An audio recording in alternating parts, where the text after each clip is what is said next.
Puto micrófono, güey. Acá está. Listo. 1, 2, 3. ¿Alguna vez te has sentido excluido de algún grupo social? ¿Has sido tratado mal o diferente solo por tener alguna característica que no compartes con el resto? ¿Te han juzgado o has juzgado a alguien de forma negativa solo por tener diferente forma de pensar, diferentes preferencias o diferente apariencia? La neta es que muchos hemos sido víctimas y victimarios, y algunas veces más victimarios, de prejuicios y discriminación causado por las normas, los ideales y los estándares que impone la sociedad sobre lo que se supone que debería de ser o deberíamos de ser. Y estas imposiciones son tan viejas quizá como la historia misma y se han heredado de generación en generación mientras evolucionan culturalmente. Pero ¿por qué, cómo y cuándo se crearon? Y sobre todo, ¿podremos alguna vez como sociedad estar libres de todo esto? Yo soy Antonio, el mal viaje de hoy. Estigmas.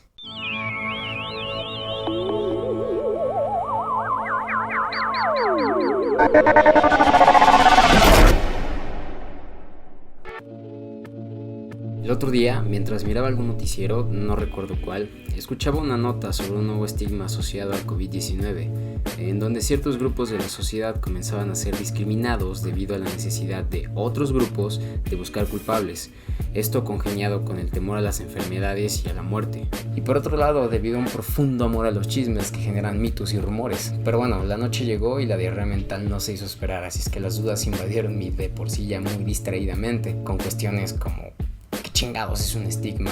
¿Cómo se crea? ¿Por qué está aquí? Y sobre todo, ¿por qué se perpetúa en el tejido social a través de las generaciones sin cesar? Así que la neta, como no me gusta quedarme con la duda, preferí quitármela y decidí comenzar a investigar. Pero primero...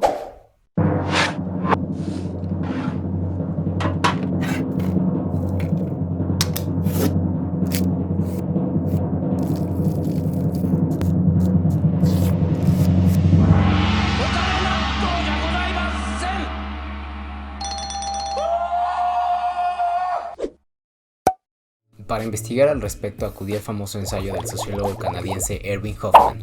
El ensayo es titulado El estigma, la identidad deteriorada. Goffman comienza su ensayo explicando que los griegos, quienes aparentemente sabían demasiado de medios visuales, crearon el término estigma. Este término fue creado para referirse a signos corporales que intentaban exigir algo negativo en la persona que los portaba. Estos signos consistían en cortes o quemaduras en el cuerpo y advertían que el portador era un esclavo, un criminal o un traidor. O sea, una persona corrupta y deshonrada, a quien debía evitarse especialmente en lugares públicos. En la actualidad la palabra sigue siendo igual de utilizada con un significado bastante parecido al original, solo que ahora se hace mayor referencia al mal en sí mismo y no tanto a sus manifestaciones corporales. Además, debemos entender que los males que aquejan a esta sociedad no son los mismos males que aquejaban a la sociedad de la antigua Grecia. Bueno, ya sabemos desde cuándo y el porqué del estigma. Ahora adentrémonos en el cómo. Goffman nos dice que la sociedad establece categorías para clasificar a cada uno de sus miembros, y en estas categorías determinan lo que es normal o corriente y lo que no. Es decir, la sociedad establece lo que es normal y lo que no, y además determina qué miembros pertenecen a cada categoría. Goffman nos explica que la interacción del día a día en lugares comunes no nos exige poner tanta atención o especial atención a cada una de las personas o desconocidos que nos encontramos por la calle, de forma que su apariencia nos permite prever en qué categoría se encuentra cada una de las personas que vemos, o incluso proyectar cuál podría ser su ocupación. Por lo general no somos conscientes de las proyecciones de estos prejuicios, ni tampoco somos conscientes de sus contenidos, hasta que no nos cuestionamos si lo que creemos o pensamos de una persona es real o no. Es entonces cuando entendemos que hemos estado generando supuestos sobre los individuos que tenemos ante nosotros. De esa forma dejamos de verlo como una persona total, un individuo normal y corriente, y lo transformamos en una persona corrompida o menospreciada. Un atributo de esta naturaleza es un estigma, en especial cuando este atributo produce en los demás a modo de efecto un amplio descrédito, el cual también a veces recibe el nombre de defecto, falla o desventaja. Entonces entendemos que el término estigma está usado para hacer referencia a un atributo que es completamente desacreditador.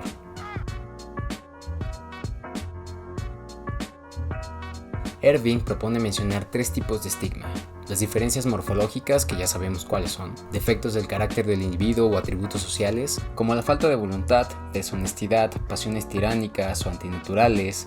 Lo pueden ser también perturbaciones mentales, reclusiones, adicciones a las drogas, alcoholismo, la preferencia sexual, desempleo o intentos de suicidio, conductas políticas extremistas, etcétera, etcétera, etcétera. Y por último se encuentran los estigmas tribales, como la identificación con la raza, la nación y la religión, que son susceptibles de ser transmitidos por herencia y contaminar por igual a todos los miembros de una familia. Cuando se estigmatiza a una persona, creemos por definición que ésta no es totalmente humana, y valiéndonos de este supuesto llevamos a la práctica diferentes tipos de discriminación. Además, construimos teorías del estigma alrededor de este, ideologías para explicar la supuesta inferioridad de otro y dar cuenta del por qué esta persona podría ser tan peligrosa para otras, como por ejemplo un sexto sentido o una percepción interior. El problema del estigma es cuando existe una expectativa fundada y difundida por un grupo de personas mayor y los miembros de un grupo social que es menor no pueden llevar a cabo estas normas o estas expectativas. Además, las personas estigmatizadas son obligadas a notificar su propia conducta. Se espera que este individuo actúe acorde al papel que según su estigma, este debería de desempeñar. Esto nos lleva a cuestionarnos algo aún más importante. ¿Cómo es que las personas estigmatizadas responden a esta situación? Goffman nos explica que en ciertos casos los individuos tratarán de corregir directamente aquello que es considerado como su deficiencia. Este podría ser el caso de una persona que se somete a una cirugía plástica, una cirugía ocular para recuperar la visión, una persona de 50 años que termina por fin su primaria o un neurótico que ingresa a psicoterapia. Lo anterior genera diversas problemáticas, resultante del peligro que resulta para una persona estigmatizada caer en manos de un servidor fraudulento, que les venden medios para solucionar su problema, ya sea aclarar o estirar la piel, para devolver la juventud u otros extremos como curar una enfermedad por medio de la fe o incluso la iluminación espiritual. En fin, existen muchísimas maneras de lucrar con los estigmas de la gente que pueden generar situaciones como el chantaje o la extorsión. Sin embargo, hay individuos que no pueden hacerle fuerte a la sofocante presión de la estigmatización, y esta presión los lleva a desarrollar una conciencia de inferioridad. Esto significa que un individuo no puede dejar de generar constantemente un sentimiento de inferioridad que puede traer como consecuencia ansiedad, depresión o incluso celos. Sentimientos que no surgen de una fuente misteriosa o de un factor desconocido, sino de algo que la sociedad les ha dicho constantemente que no van a poder arreglar. Y por lo tanto, ante la carencia de una interacción social saludable, el individuo tiende a aislarse, a volverse hostil. Es importante entonces entender que la estigmatización no se trata de personas desacreditables, sino desacreditadas. Estas personas no pueden estar nunca seguras de si la persona que acaban de conocer va a tener una actitud de aceptación o una de rechazo. Esta incertidumbre surge del no saber en qué categorías serán ubicadas y si esto será perjudicial o benéfico para la situación. Esta puede ser la posición de un adolescente que no saben si tratarlo como un niño o como adulto, o de un afro de piel clara, la segunda generación de inmigrantes en otro país, alguien que adquirió movilidad social o incluso una persona que ingresa a un ambiente de trabajo el cual está dominado por un género distinto. No obstante, debemos de considerar que así como existen diferentes tipos de estigmatización, también existen diferentes procesos, como es el caso de aquellos que pierden alguna extremidad o algún accidente los imposibilita, o incluso aquellos que adquieren cierta posición o estatus social. Es importante señalar que algunos estigmas pueden ser incómodos porque rompen nuestras etiquetas de comunicación, es decir, la forma en la que supuestamente deberíamos de comunicarnos. Esto desorganiza los mecanismos de retroalimentación, o sea, no sabemos cómo actuar ante la situación. Nuestro código de interacción es tan repetitivo y tan limitado que cuando intentamos generar un vínculo con un ser que no maneja el mismo código no sabemos qué hacer. Y el miedo y la ignorancia toman control de esta situación y bueno, ya sabemos cómo termina.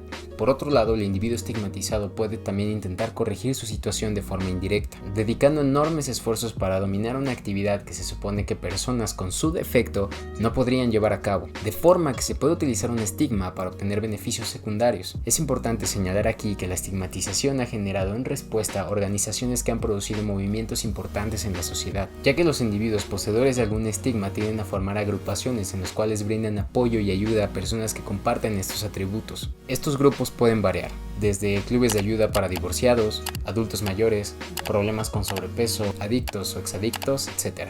En ocasiones, estas asociaciones brindan a sus miembros toda una doctrina completa y un estilo de vida, como es el caso de AA. Incluso la estigmatización puede llegar a ser tan fuerte en las ciudades que se crean comunidades residenciales en las cuales habita una gran cantidad de personas tribalmente estigmatizadas. Y es en muchas ocasiones gracias a estas agrupaciones que las personas estigmatizadas logran organizarse política y socialmente para adquirir representación política, social y cultural. Goffman también nos explica que los atributos estigmáticos son información. Esta información se transmite por características que se vuelven signos, y estos signos son clasificados de dos formas, como símbolos de prestigio o símbolos de estigma, los cuales aumentan o disminuyen la valoración de un individuo. Un símbolo de prestigio puede ser una insignia militar, una túnica sacerdotal, ropa de marca o incluso una toga de graduación. Objetos cuyo único propósito es transmitir información social. Estos signos de información social en general pueden o no ser permanentes. Algunos pueden ser congénitos y otros pueden surgir a lo largo de la vida. Sin embargo, estos símbolos pueden ser equívocos y además pueden variar dependiendo del entorno cultural. No era lo mismo estar tatuado en 1960 a estar tatuado en 2020. Los estigmas dependen de su perceptibilidad. Cuanto más perceptibles sean estos ante nuestros sentidos, es más fácil identificarlos y por lo tanto más difícil ocultarlos. Algo de todo esto es claro: cuando se es portador de un estigma se desarrolla la habilidad para manejar diferentes yoes o aparentar ser algo que uno no es, porque recuerda que la sociedad no solo espera que los individuos estigmatizados representen su papel, sino también que se ubiquen en su lugar. Esto es un tanto paradójico, ya que se le exige a los individuos que se acepten alegre e inconscientemente como igual que los normales, mientras que al mismo tiempo se tiene que alejar por voluntad de situaciones en las cuales los demás tendrían problemas para fingir algún tipo de aceptación. De este modo se crea una aceptación fantasma, la cual es el fundamento de una realidad que es igual de fantasma.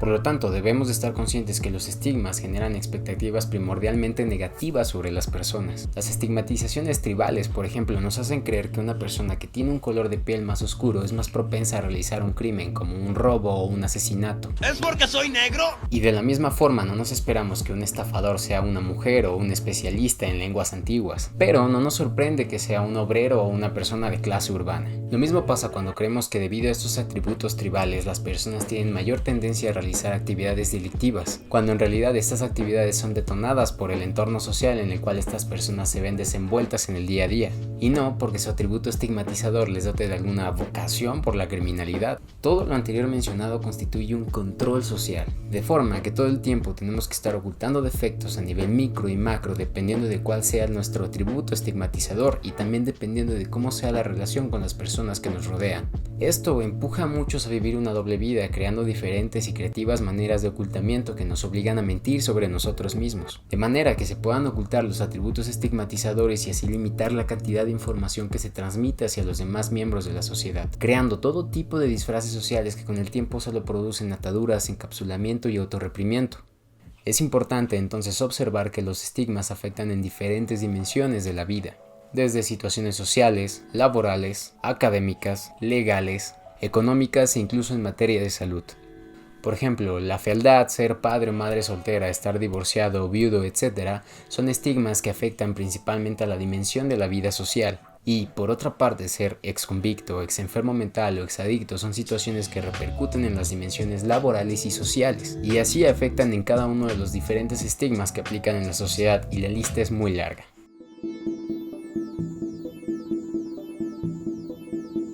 Incluso la producción de muchos artículos de belleza o de uso personal están basados en el requerimiento de tener que ocultar, eliminar o incluso fingir un estigma social, como el maquillaje, cirugías estéticas, modificaciones corporales, suplementos alimenticios, artículos personales como fajas para aparentar ser más delgado o calzado para aparentar ser más alto, pantalones que levantan las nalgas o accesorios que hacen que ciertos atributos resalten, e incluso pueden llegar a ser ciertos libros o cursos que manejan cierta ideología de superación personal. Pero esto aún así no se queda aquí. De hecho, gran parte de la producción estigmática de nuestra sociedad se debe al contenido que se maneja en industrias como el cine o como la música. También por medios masivos de comunicación como lo puede ser la televisión y el radio, y más actualmente con las redes sociales y sus diversas formas de reproducción ideológica por medio de blogs, de podcast o incluso de memes. Con todo esto ya podemos entonces entender que los estigmas son instituciones sociales. En fin, las cosas evolucionan y estigmas van y estigmas llegan. En la actualidad pareciese que a veces las únicas personas que no tienen nada de qué avergonzarse son de mediana edad, emprendedores, de preferencia millonarios y aventureros, que viajan en yate cada fin de semana y que tienen por lo menos 10,000 seguidores en Instagram. Y todo aquel humano que no se acople a este sistema de valores entonces se le considerará como una persona indigna, incompleta e inferior. Hay mucho que todavía se puede hablar sobre los estigmas y la verdad es que el tema da demasiado para desmenuzar. Y de hecho Goffman toca muchos temas muy importantes en su ensayo, que si te interesa leerlo te voy a dejar el link en la descripción aquí abajo para que lo descargues y puedas analizarlo a fondo.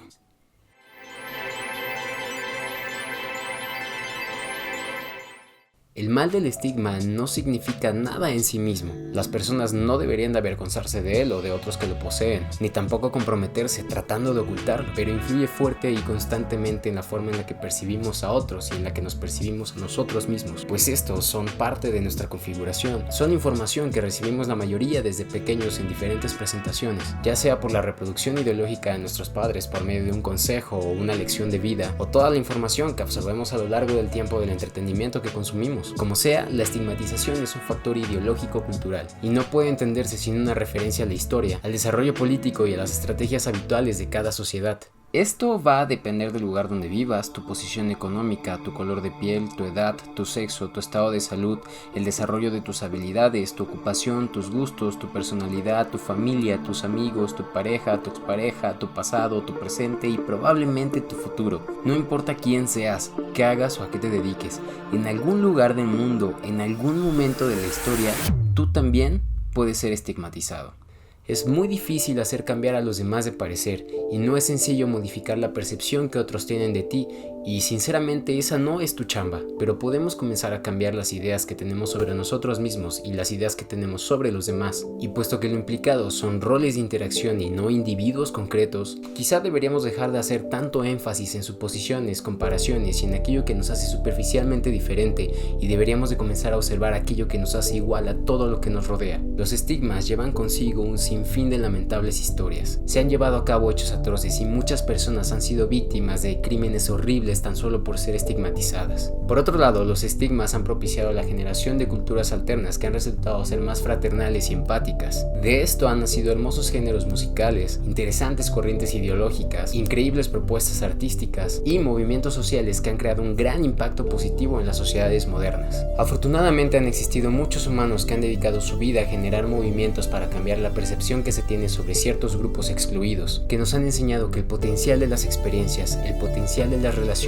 que generamos con los demás y sobre todo tu potencial está más allá de las creencias, más allá de los estigmas.